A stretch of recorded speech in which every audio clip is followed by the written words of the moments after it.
안녕하세요, 세법전사입니다. 오늘은 근로자들이 가장 궁금해하는 월세액 공제에 대해서 좀 알려드리려고 합니다. 사실 이 월세액 공제가 많은 분들이 적용 가능하지만 몰라서 안 하는 분도 있고, 그리고 나는 했다 생각했는데 안 돼 있는 경우도 있죠. 왜냐하면 우리가 연말정산을 할 때 거의 대부분 연말정산 간소화 자료 PDF 모든 연말정산이 끝납니다. 근데 내가 내는 PDF 자료에는 월세 낸 내역까지는 없습니다. 그렇기 때문에 별도로 자료를 들고 와가지고 회사 측에다 전달을 해야 되는데, 이제 그러한 부분을 안 하는 경우가 너무 많다라는 거죠. 그래서 최근에도 제 친구가 전화 와서 나 월세 냈는데 이거 받지 못했다, 그래서 다시 신고해가지고 연말정산 환급 받을 수 있냐 라고 물어보더라고요. 그래서 가능하다, 임대차 계약서하고 월세 낸 내역 들고 세무서 찾아가봐라 라고 말을 했습니다. 자, 근데 그 친구는 환급이 나오지 않았어요. 왜냐면 연말정산 하시면서 가장 오해를 하시는 분이 있는데, 내가 쓴 게 많다, 더 넣는다고 해서 환급이 더 나오는 게 아니에요. 환급이란 거는 내가 월급을 받기 전에 미리 원천징수했던 내역. 원천징수란 뭐냐? 그러니까 미리 뗀다는 말이죠. 미리 뗀 부분에 대한 부분만 돌려받을 수 있지, 그 금액을 넘어서 더 썼다고 더 돌려주는 건 아닙니다.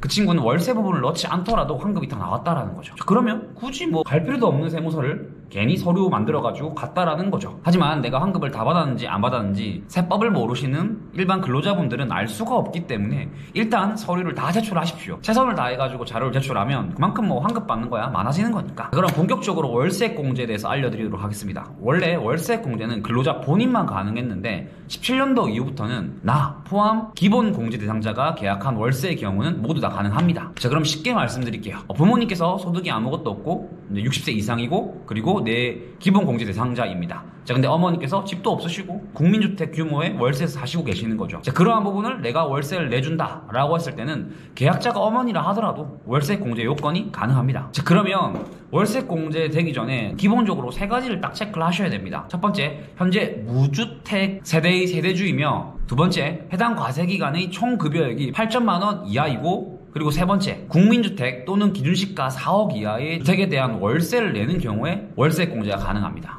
자, 여기서 또 세대 요건이라는 게 있는데, 월세를 내고 있는 나는 무주택자라고 할게요. 근데 결혼을 한 배우자가 주택이 있는 거예요. 근데 따로 살고 있어. 뭐냐면 내가 발령받으면서 원래 사는 곳은 서울인데 이제 창원에 와서 살게 되는 거죠. 그러면서 월세를 구해가지고 월세를 납부를 하고 나머지 요건은 다 맞습니다. 자, 근데 배우자가 집이 있기 때문에 이러한 경우에는 무주택자가 아니에요. 왜냐면 배우자와 남편은 합산을 하거든요. 또한 내가 살고 있는 주소에 어머니나 아니면 형제 자매 아니면 기타 친족 등이 주소지 이전이 되어 있는데 그분들이 또 주택을 들고 있는 경우에는 내가 월세 공제를 받을 수가 없습니다. 뭐냐면 세대를 기점으로 보거든요. 세대란 쉽게 말해서 나와 같이 주소와 거소를 두고 있는 사람을 모두 포함하게 됩니다. 그분들에 대한 요건 또한 맞아야 월세 공제가 가능하다는 거죠. 내가 독립해서 혼자 살고 있다, 그럼 뭐 전혀 문제 없습니다. 하지만 배우자 아니면 어머니 아버지와 생계를 같이 하면서 내가 별도로 따로 나와 산다라고 했을 때는 조금 더 고려를 해보셔야 되는 거죠. 그러면 월세 공제를 받기 위해 가장 중요한 게 이제 임대차 계약서입니다. 내가 계약한 임대차 계약서의 주소와 내 민증상 등본의 주소지와 동의를 해야 된다는 거죠. 고로 내가 실제로 살고 있는 곳에 월세를 낸 부분에 대해서 월세 공제를 해주겠다는 말입니다. 자, 그러면 계산 방법은 복잡해요. 일단은 월세 계산을 하셔야 되고, 그 월세 계산한 부분에 대해서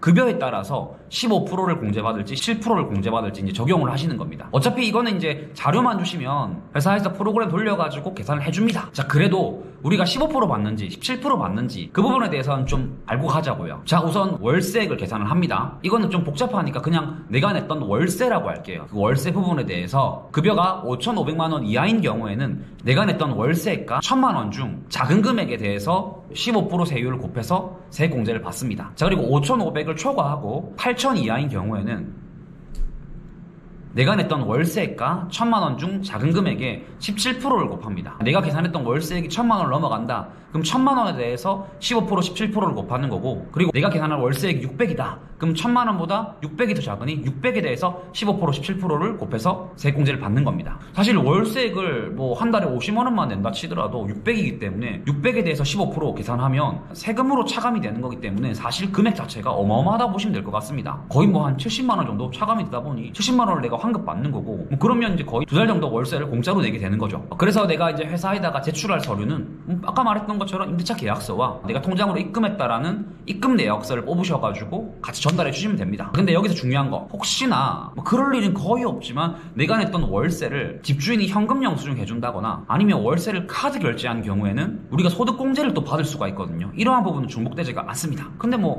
현금 영수증을 해주는 경우도 본 적도 없고 월세를 카드로 내는 경우는 사실 잘은 없는데 이러한 경우는 가능하겠죠. 우리가 말하는 이 주택에 대한 월세에서 그 주택의 범위가 오피스텔과 그리고 고시원도 포함이 가능하거든요. 그럼 고시원 같은 경우에는 카드 결제가 가능한 경우도 있으니 뭐 참고하시면 좋을 것 같습니다. 그럼 마지막으로 세무사님 좀 복잡한데 그럼 내가 한 개씩 좀 차근차근 되는지 판단을 좀 해달라라고 하시면 제가 말씀드리는 8가지에 모두 예라고 체크가 되신다라고 한다면 월세 공제가 가능하다고 저는 판단이 듭니다. 자, 첫 번째, 본인이 근로자인가? 당연히 근로자겠죠. 그리고 두 번째, 총 급여액이 8천만 원 이하인가? 8,100만 원 된다? 안 됩니다. 딱 8천만 원 이하까지만 가능하니 혹시나 내 연봉이 작년에는 안 됐지만 올해 올라서 8천보다 넘는다라고 한다면 공제가 불가능합니다. 자, 그리고 세 번째, 현재 나를 포함한 다른 세대원이 월세 공제 말고 기타 세액 공제들이 여러 가지가 있거든요.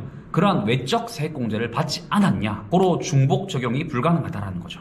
그리고 네 번째, 나 포함 세대원이 무주택자여야 하냐? 앞서 예를 들었던 배우자가 주택이 있고 내가 따로 나와 산다. 그런 경우에는 배우자가 집이 있기 때문에 불가능합니다. 그리고 다섯 번째, 임대차 계약서상 계약자가 본인 또는 기본 공제 대상자이냐? 그리고 일곱 번째, 전입신고 꼭 하셔야 됩니다. 그리고 여덟 번째, 가장 중요한 건데 본인이 월세를 납부를 했냐? 만약에 이 8가지 요건이 모두 충족되신다라고 하신다면 월세 공제를 적용하셔도 될 것 같습니다. 그리고 혹시나 내가 월세 공제를 적용받지 못했다라고 하시면 5월달 종합소득세 신고하실 때 그때 수정해서 신고하시면 되고 세무사님 근데 나는 한 3년 전에 했던 건 어떻게 해요? 라고 물어보시면 5년 전까지 경정 청구가 가능하기 때문에 임대차 계약서와 통장으로 입금한 내역들을 들고 세무서 가시면 5년치에 대한 부분을 경정 청구해 줄 거고 그러면 환급을 받을 수가 있습니다. 다시 한 번 더 강조드립니다. 환급이 다 나오는 게 아니에요. 내가 월세 공제를 넣기 전에 환급 받을 걸 다 받았다. 근데 월세를 추가적으로 넣는다고 환급이 더 되는 건 아니에요. 자, 그러니 그 부분만 참고해 주시고 영상 보고 월세 공제 넣었는데 환급이 안 나와요 라고 하시는 분들 본인이 환급 다 받았는지 안 받았는지 제발 좀 체크하세요. 가장 많이 저한테 문의가 들어오는 부분입니다. 오늘 월세 공제에 대해서 알아보았고 이제 조금 있으면 연말정산 준비도 하실 텐데 잘 확인하셔가지고 놓치는 거 없이 내년 연말정산은 환급을 100원이라도 더 받는 그런 연말정산이 되었으면 좋겠습니다. 지금까지 영상 봐주셔서 감사하고 다음번에는 다른 영상으로 찾아오도록 하겠습니다. 감사합니다.